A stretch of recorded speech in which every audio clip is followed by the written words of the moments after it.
ठहरो सूत अधीरथ।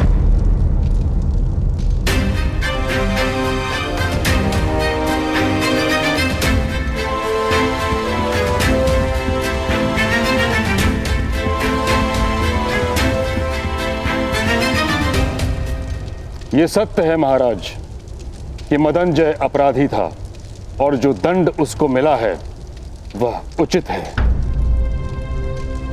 सत्य है कि इस बालक ने राज परिवार पर उपकार किया है। यह भी सत्य है कि इसका साहस और आत्मविश्वास अद्भुत है। सत्य के प्रति इसकी निष्ठा और सामर्थ्य पर कोई संदेह नहीं। किंतु महाराज, कि समाज केवल एक व्यक्ति से नहीं बनता। राज्य के सभी मनुष्य को संतोष प्राप्त हो, यह भी तो अनिवार्य है। और यह केवल तभी हो सकता है जब व्यवस्था का पालन हो तथा परंपरा का निर्वाह अनिवार्य है। यदि व्यवस्था टूटती है तो समाज में विद्रोह उत्पन्न होता है और हर प्रकार के विद्रोह को बल से शांत भी तो नहीं किया जा सकता। तात्पर्य तात्श्री? सूत के पुत्र को शस्त्र उठाने का अधिकार नहीं, उसे दंड देना ही होगा।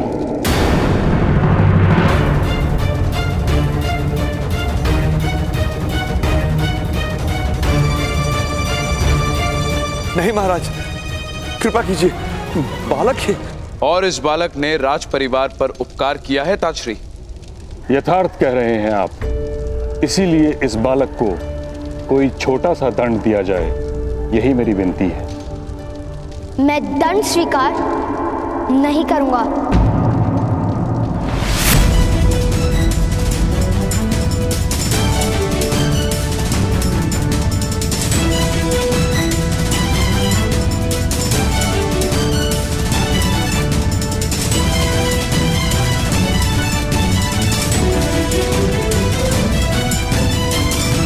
पुत्रकर्ण, मौन रहो। राजसभा में विवाद मत करो। किंतु पिताश्री, यदि आपके साथ अन्याय नहीं हुआ होता तो भ्राताश्री क्यों शस्त्र उठाते? अनिवार्य था शस्त्र उठाना पिताश्री। बालक, न्याय प्राप्त करने का सबको अधिकार है। राज्य की व्यवस्था प्रत्येक व्यक्ति को न्याय प्रदान करती है। राज्य की व्यवस्था से ही अन्याय हो तो अब क्या किया जा सकता है? राजा के हाथों कभी अन्याय नहीं होता राधे। अन्य सबके अन्याय के लिए राजा से याचना करना संभव है, किंतु किसी भी कारणवश व्यवस्था और परंपरा को भंग नहीं किया जा सकता। अन्याय और याचना की व्यवस्था से तो उत्तम है कि ऐसी परंपरा ही ना हो। राधे, क्या कोई दूसरा सूत तुम्हारी भांति शस्त्र धारण करके अपना रक्षण कर सकता है?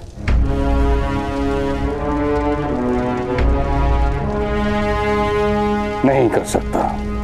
यदि उनको अपनी रक्षा का भार सौंप दिया जाए तो समस्त सूत समाज नष्ट हो जाएगा। उनकी रक्षा कौन करेगा? सूतों को शस्त्र का अधिकार नहीं, इसलिए ज्ञान नहीं। ज्ञान नहीं, इसलिए वे शस्त्र नहीं उठा सकते। और अब आप कह रहे हैं कि उनकी रक्षा किस प्रकार होगी? ज्ञान प्राप्त करने का अधिकार मान लीजिए, अधिकतर सूत भी शस्त्र उठाने लगेंगे। असंभव।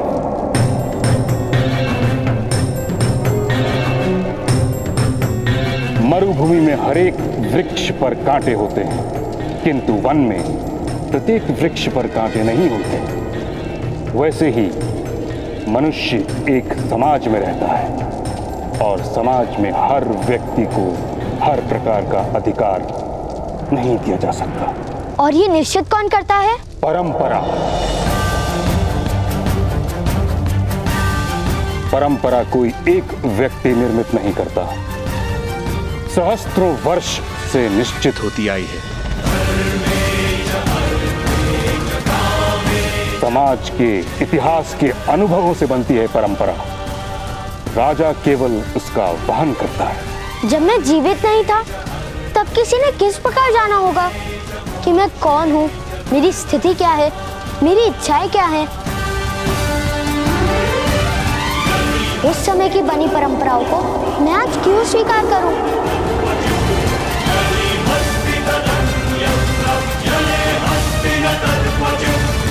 हट मत करो बालक। छोटा सा दंड स्वीकार कर लो बालक। असंभव। मैं युद्ध करने को सज्ज हूं। मैं युद्ध करने को सज्ज हूं। मैं युद्ध करने को सज्ज हूं। युद्ध करने को सज्ज हूं।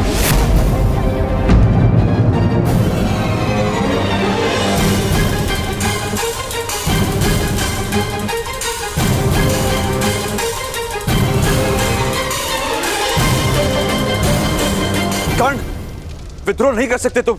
महाराज, महामहिम, महामंत्री, मेरे पुत्र को क्षमा कर दीजिए। इसने विद्रोह किया है महाराज, इसे दंड मिलना चाहिए, मृत्यु दंड। इस सूत के बालक को मृत्यु दंड दीजिए। मृत्यु दंड दीजिए, मृत्यु दंड दीजिए, मृत्यु दंड दीजिए, मृत्यु दंड दीजिए, मृत्यु दंड दीजिए, मृत्यु दंड, मृत्यु दंड दीजिए, मृत्यु दंड दीजिए, मृत्यु दंड दीजिए, मृत्यु दंड दीजिए, मृत्यु दंड दीजिए, मृत्यु दंड, मृत्यु दंड दीजिए, मृत्यु दंड दीजिए। किसी में शक्ति हो तो दीजिए मृत्यु दंड।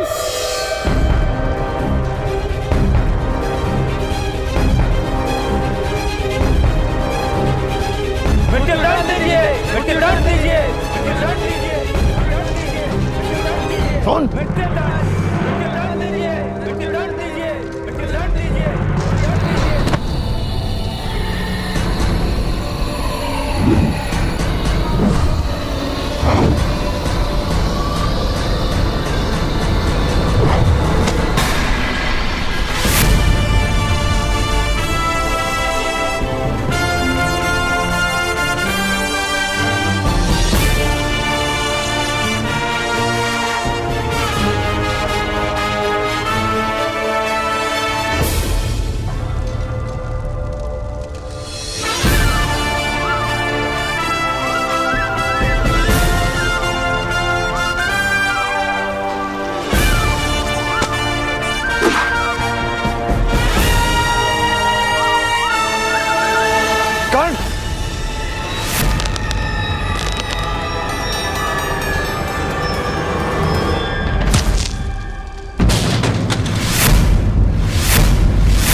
भरे दरबार में शस्त्र उठाने का साहस।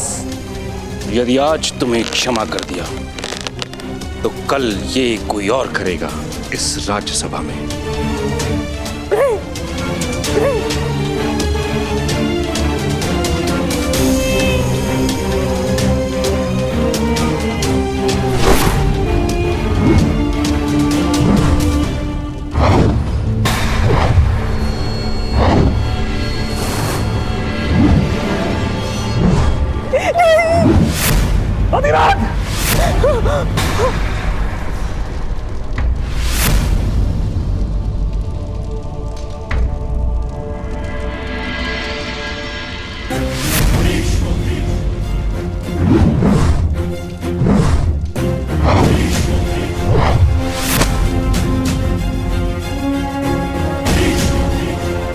तुम्हारे प्राण नहीं लूंगा मैं। कुरु सभा में बालक की हत्या नहीं की जाती।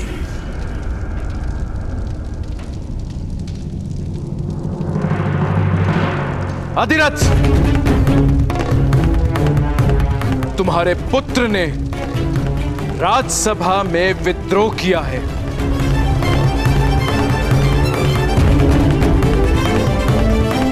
किंतु उसने मेरे पुत्रों को जीवन भी दिया है। इसीलिए हम तुम्हें केवल इतना ही दंड देते हैं कि आज के बाद तुम्हारा पुत्र कभी भी धनुष नहीं उठाएगा।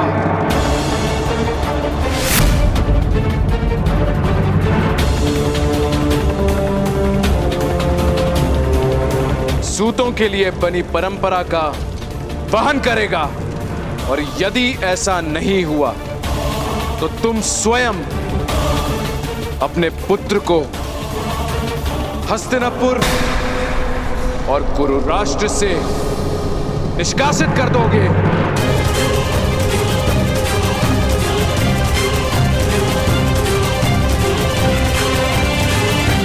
इस समय तुम दोनों मुक्त हो।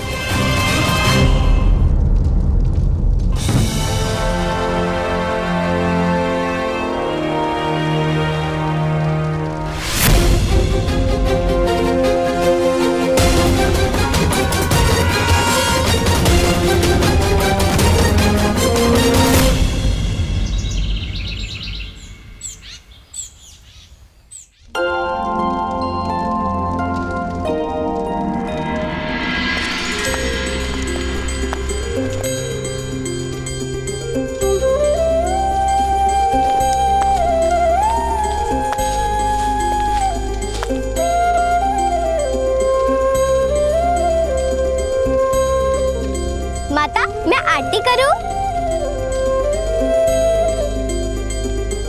अवश्य वैशाली, तुम्हारा तो सबसे पहले अधिकार है। जब हम बड़ों का विश्वास टूट गया था, तब तुम मित्रों ने ही तो साथ दिया कर्ण का।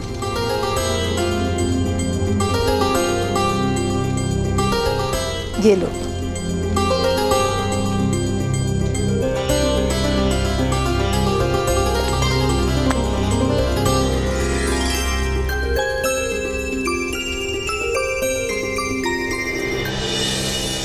आज के बाद तुम्हारा पुत्र कभी भी धनुष नहीं उठाएगा।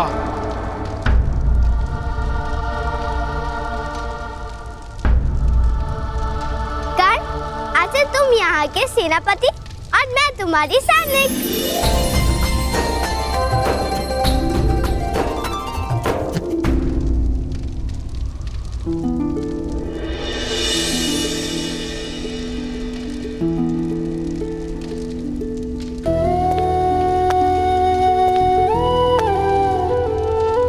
पुत्र कर्ण,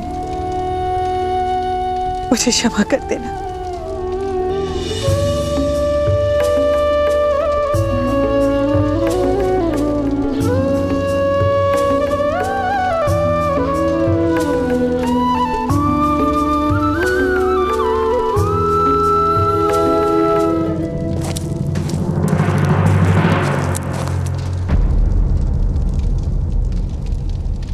सूत अधिरथ, आपको महामहिम भीष्म ने बुलाया है। सूर्योदय के समय गंगा के पावन घाट पर प्रातः स्नान हेतु महामहिम नित्य जाते हैं। कल प्रातः काल आपको वहीं आने का आदेश है। अवश्य।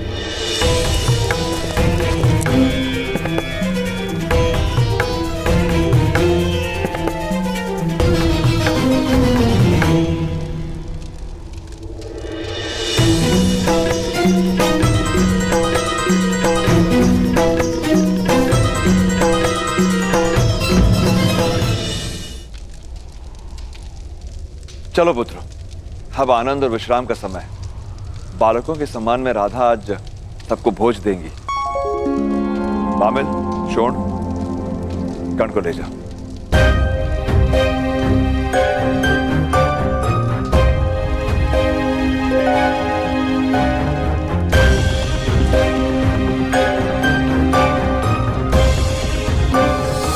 कर्ण का दुख आज अनन्य है अधिरथ। जानता हूं भ्राताश्री, जानता हूं। शाख के जिस स्थान से फूल तोड़ा जाता है, उस स्थान से पत्ता या फूल कभी उग नहीं पाता। आज तक बहुतों ने कर्ण से उसका धनुष छीना था, किंतु कुरु सुभा ने उससे उसकी आशा छीन ली। धनुष पे उसका अधिकार ही नहीं, उसका सुख भी उसी में है। और दुखदायक सत्य तो यह है कि कर्ण कभी धनुष उठा नहीं पाएगा।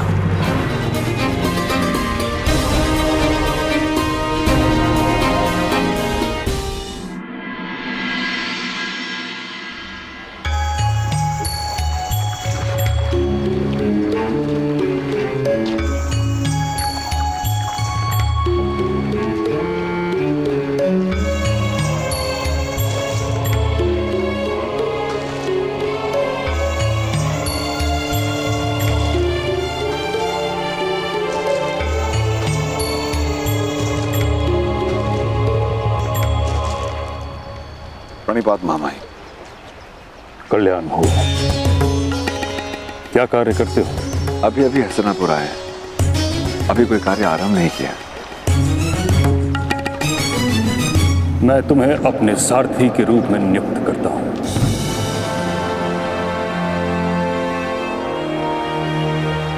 आपकी अनंत कृपा मामाई। कृपा नहीं, स्वार्थ है। तुम मेरे निकट रहोगे तो मेरी दृष्टि तुम्हारे पुत्र पर रहेगी। उस जैसा तेजस्वी और ऊर्जावान बालक मैंने संसार में नहीं देखा। उसका अध्यापन मैं उचित रूप से करवाऊंगा। बिजली को आकाश में देखा, उसकी कोई दिशा नहीं होती, उस पर कोई अंकुश नहीं होता।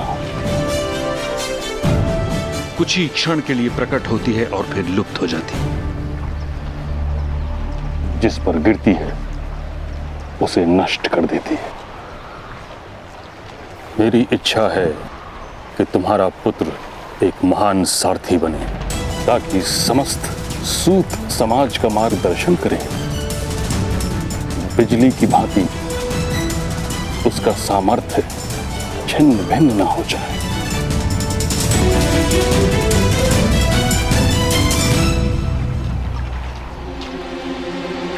जी मामाई।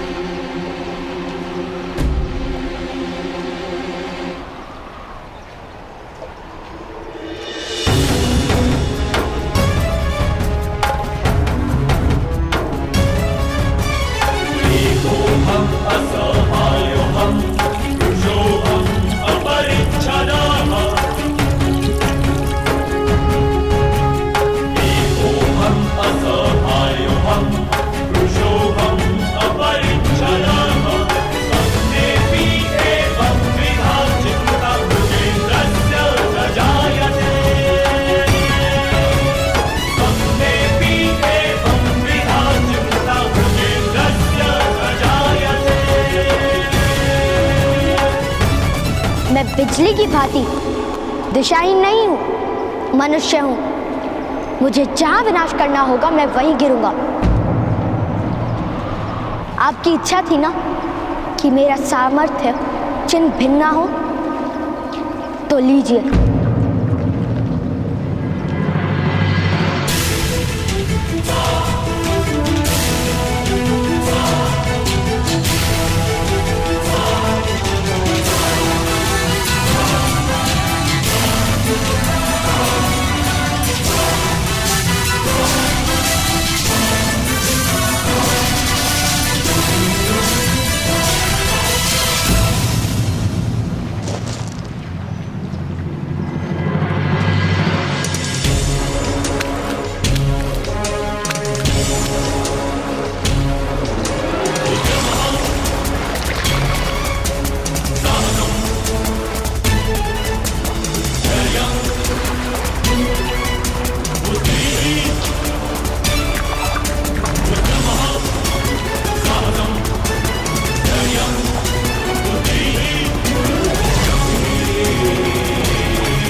आज मुझे शस्त्र का त्याग करना पड़ा है,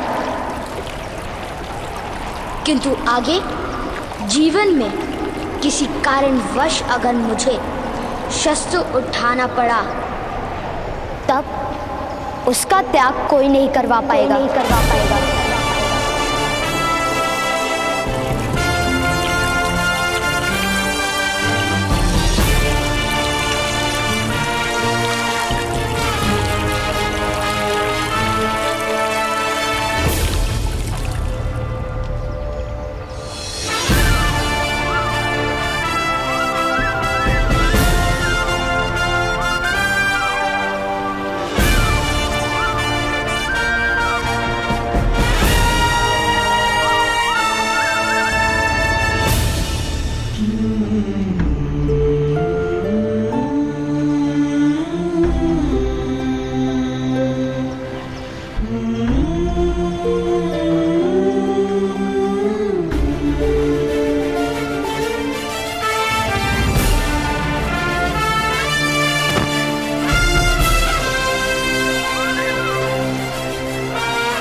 वर्षों बाद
राधाश्री,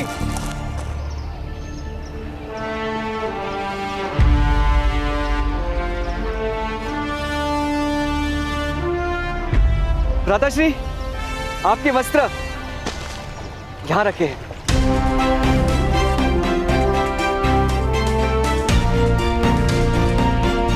आप शीघ्र ही सज्ज हो जाइए, आज हमारी अंतिम परीक्षा है। सूतों के लिए कोई भी परीक्षा अंतिम नहीं होती शो।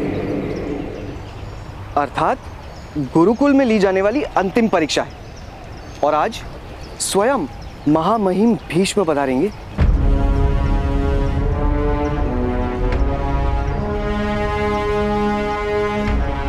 उत्तीर्ण विद्यार्थी को स्नातक घोषित करने के लिए। स्मरण है ना?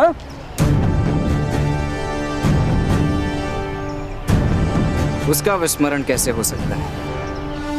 उनके लिए तो आज एक विशेष आश्चर्य जो निर्मित किया है मैंने। आज आपको देखकर केवल महामहिम भीष्म ही नहीं, हस्तिनापुर के राजकुमार भी आश्चर्य में पड़ जाएंगे। आप शीघ्र ही पहुंचे, मैं भी माता को लेकर पहुंचता हूं परीक्षा भूमि।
ये किस प्रकार का व्यवहार है राजकुमार दुशासन? अश्वों के स्थान पर मनुष्य को क्यों बांधा है? सारथी है ये, सारथी है ये। रथ हाँकना इनका कर्तव्य है। यदि अश्व नहीं होंगे तो रथ के साथ इन्हें स्वयं बंधना पड़ेगा। आप इनकी चिंता मत कीजिए, आप केवल इतनी चिंता कीजिए कि मेरे ज्येष्ठ भ्राताश्री युवराज दुर्योधन का ये अनुचर कुमार आज प्रथम श्रेणी में ही उत्तीर्ण, अन्यथा युवराज का क्रोध आपके आश्रम को ही भस्म कर देगा।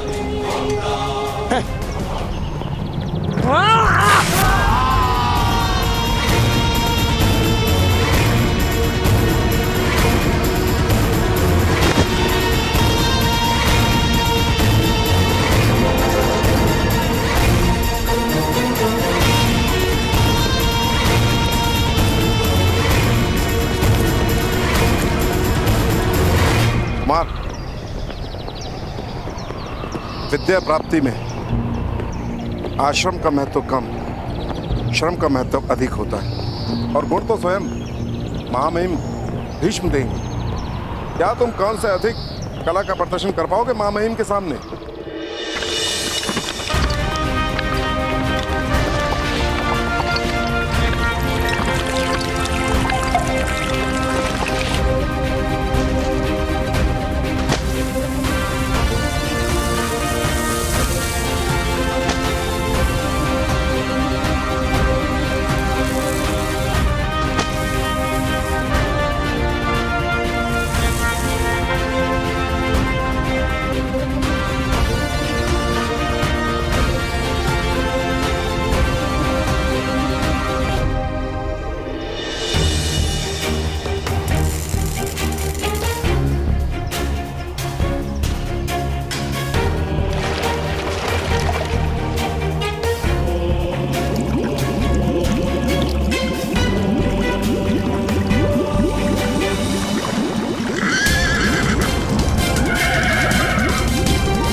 शोन,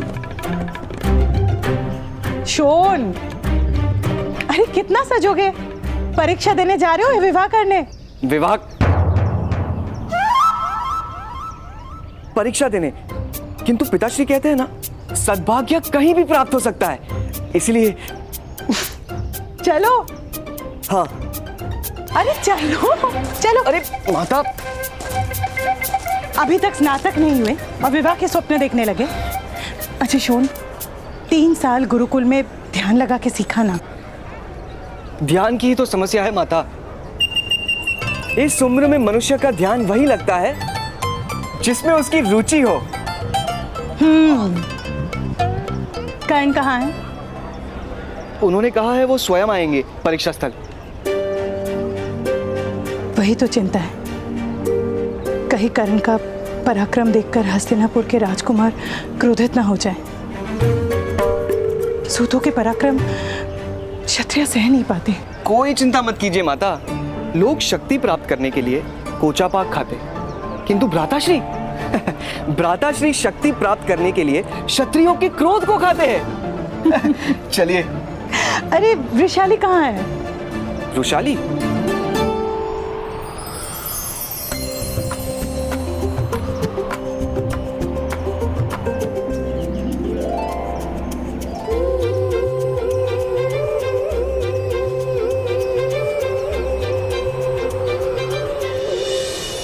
वृषाली तो अवश्य किसी शिव मंदिर में खड़ी होगी।